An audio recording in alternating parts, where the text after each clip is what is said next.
Սիրելի հայրենակիցներ, իսկապես կարևոր հարց ենք քննարկում, մանավանդ մեր նման անվտանգային խնդիրներ ունեցող երկրի համար, իսկապես կարևոր է, որ հասարակությունը լինի արդար, հասարակությունում լինի արդարություն եւ հավասարություն, դրա համար իսկապես շատ կարևոր է հասկանալ, ի վերջո մենք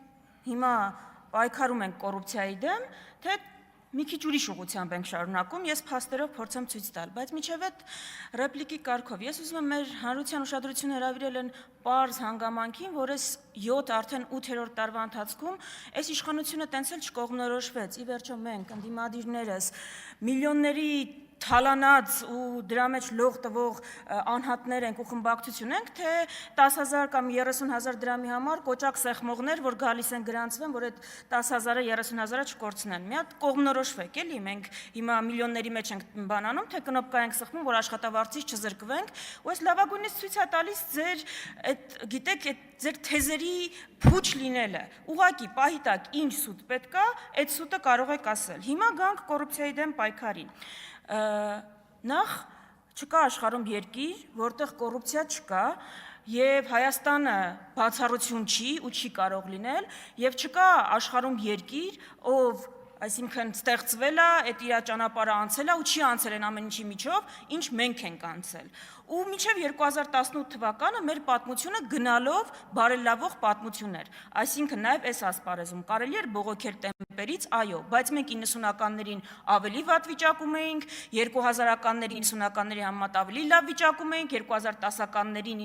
2000-ականների համեմատ ավելի լավ վիճակում էինք ու մինչև 18 թվականը։ 18-ին այս մարդիկ եկան, խոստացան արմատախիլ անել կոռուպցիան, որևէ այդպիսի դրվագ դուք չեք տեսնի։ Հիմա եկեք միասին տեսնենք, այս մարդիկ արմատախիլ են արել կոռուպցիան, թե փաթեթավորել են կոռուպցիան, թե այնպես են արել կոռուպցիան, որ ինքն բացահայտելը ավելի դժվար լինի ու ավելի աննկատ դառնա ու ավելի համակարգային դառնա ու ավելի գրագետ դառնա ու արդյոք մեր ժողովրդի պայքարը դրա համար էր։ Այստեղ զեկուցում է կոմիտեի նախագահը, որ անցած տարվա արդյունքների մասին ու ես պարզ թվերով ուղղակի ցույց տամ, էլի 2025-ին քննվել է կոմիտեում, այսինքն նախաձեռնվել է 2500 վարույթ, ավարտվել է 890-ը։ Այդ 890-ից ես վստահ եմ տասնյակների մասին դուք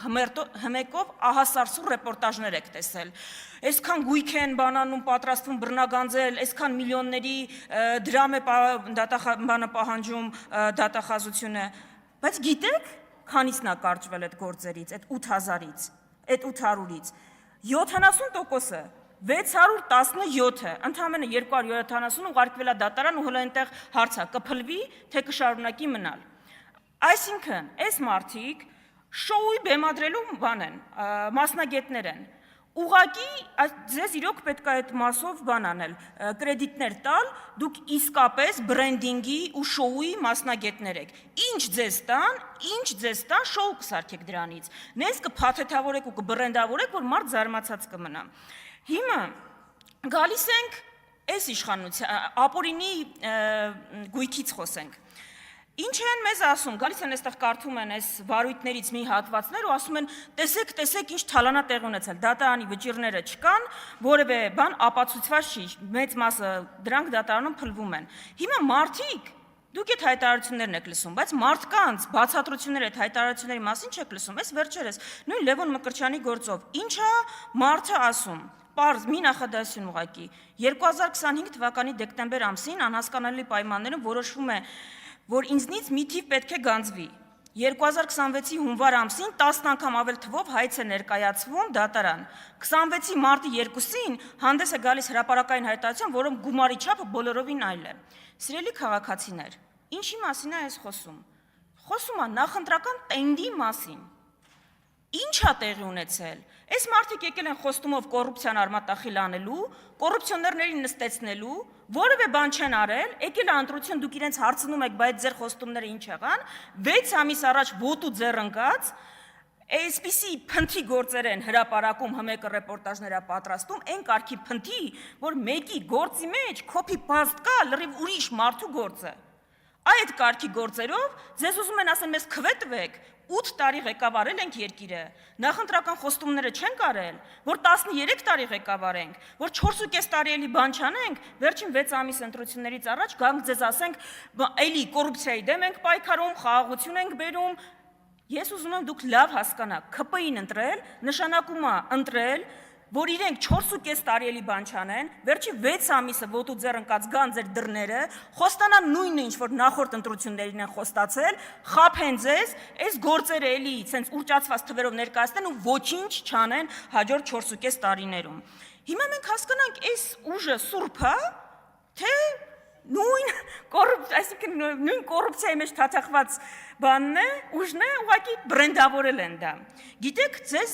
որևէ մեկը կոռուպցիայի դեմ պայքարին ոչ մի բան չէր կարող ասել։ Ես անձամբ իմ ընտանիքի որևէ անդամի անգամ չեմ պաշտպանի, եթե որևէ այդպիսի գործում թաթախված լինի։ Բայց ձերը կոռուպցիայի դեմ պայքար չի, ձերը քաղաքական վրեժխնդրություն է։ Դուք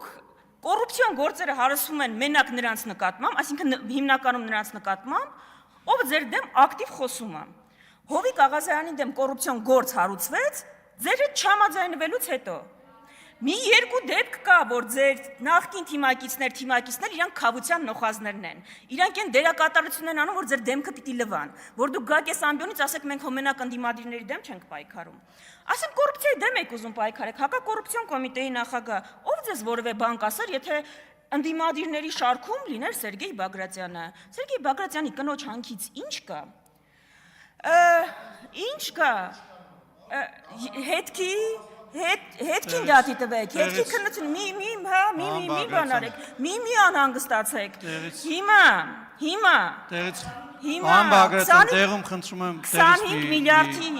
25 միլիարդից, անիվի 25 միլիարդից ինչ կա։ Աննա Հակոբյանի հանգստացեք, դուք այստեղից ելույթ կունենաք։ Հերքումը տարածեք, ես հետ լրատվականի հետաքննությանն եմ ըղում անում, ինչ եք ուզում։ Լսեք, գաք այստեղից հերքումը տարածեք, դուք ես հերքումները չեք տարածում, ու մի վատացեք, հանգստացեք։ Տիկին Վարդանյան, մի վարքյան։ Պարոն Բագրատյան, խնդրում եմ։ Ջեր ձղաձգումները ձեզ պահեք, նորմալ խոսեք։ Խնդրում եմ մի րոպե անջատեք, էլի։ Պարոն Բագրատյան, խնդրում եմ տեղից մի արձագանքեք։ Տիկին Հակոբյան, դուք նույնպես համեցեք, շարունակեք։ Միացեք խոսափողը։ Աջափնյակի մետրոից ինչ կա։ 8 տարի խոստացել եք Աջափնյակի մետրոյի նոր կայարան, այդ գիտեք ինչ դարձավ վերջը։ Վերջը քրեական գործ դարձավ ձեր նախընտրական հերթական խոստումը։ Այն օլիգարխների դեմ, որ հայտարարում եք պայքարում են, ո՞նց եք պայքարում։ Իրանց հարկային ու մաքսային արտոնություններ տալով, հետո իրանք մուծվում են Իմ քայլը հիմնադրամին, հետո Իմ քայլը հիմնադրամը անվճար դասընթացներ է անում, ու բան է անում, կրթաթոշակային ծրագիր է անում, նախընտրական տարում, այդ են ցեք պայքարում կոռուպցիայի դեմ, սա կոռուպցիա է, թե կոռուպցիայի փաթեթավորում է։ Ուղղակի ավելի սիրուն է հիմա ձեր կոռուպցիան, հա, գրեհիկ տեսք չունի։ Այսինքն ձեր խնդիրը էդ էր։ Բա ժողովրդին ասեիք, որ գալու եք փաթեթավորեիք, բրենդինգային ընկերություն եք, դա ասեիք դուք։ Որ այդ կոռուպցիան ավելի նենց է կանելու, որ մարդիկ չկարողանան ծայրը գտնել ու տեսնել։ Մի հատ էլ թեմա, որից քիչ է խոսվում, այս թմրը համաճարակը, որ այս երկրում կա, դա կոռուպցիա կա այդտեղ, թե չկա։ Ո՞նց է լինում, որ դուք ցանկացած ընդդիմադիր գիտեք ինչա շնչում, ում հետ է հանդիպում, ինչը անում, բայց չեք կարողանում բացահայտել ովքեր են դպրոցի մոտ թմրադեղեր վաճառում։ Չեք կարողանում, ուզում եք, չեք կարողանում գտնել, ուզում եք, չեք կարողանում պայքարել, թե շահառուները ձեր մեջ են նաև։ Ուզում եք չեք կարողանում գտնել այդ մարդկանց, այսինքն Հայաստանում կա մի հատ տենց բիզնես կայացած համակարգ կա, իշխանությունը չի կարող բացահայտի։ Ընդդիմադիրը գնում է Գյումրի, իրանք դիմավորում են այնտեղ ուժայինները։ Հիմա ես նաև վերջում անդրադառնամ էլի այս ասֆալտը, այն ասֆալտը, որը դուք հպարտանում եք, 8 միլիարդը ընդհանրապես ձեր վարկը, որ այդքան փաթաթել եք բոլորիս վզին, լավագույն ապացույցն է, 8 միլիարդով Հայաստանում հնարավոր էր նես տեսանելի արդյունք ունենալ, թիփեր կառուցել, ատոմակայաններ կառուցել, ինչ է կարել այդ, ուր է փոշիացել, հեսա գալու են ասեն դպրոց են կառուցել, բայց բյուջեի աճով ինչ է կարել, այդ ձեր պարտավորությունն է, որ մի կառավարությունը դպրոց չի կառուցել։ Այսինքն այդ միլիարդավոր է, որ վերցրել եք, ձեզնից շատ ենք երևի կառուցել։ Հիմա, եւ այս ջղաձգումների մասին, երեկվա, այսօրվա, ես չեմ հասկանում, ձեր խնդիրը ո՞րն է։ Գյումրիի ընտրության արդյունքները դուք չեք բողոքարկել։ Գյումրիում հակաօրինական բան է տեղի ունեցել։ Ինչի դեմ եք պայքարում, ինչը թույլ չեք տալու։ Թող Փաշինյանը հրովարտակ արձակի, որ Հայաստանում արգելված են, ինձ ընդհատել են, հիմա կավարտեմ, որ Ես եմ որոշում իմ հետ տենց խոսալ տիկին Վարդանյան, չի կարելի։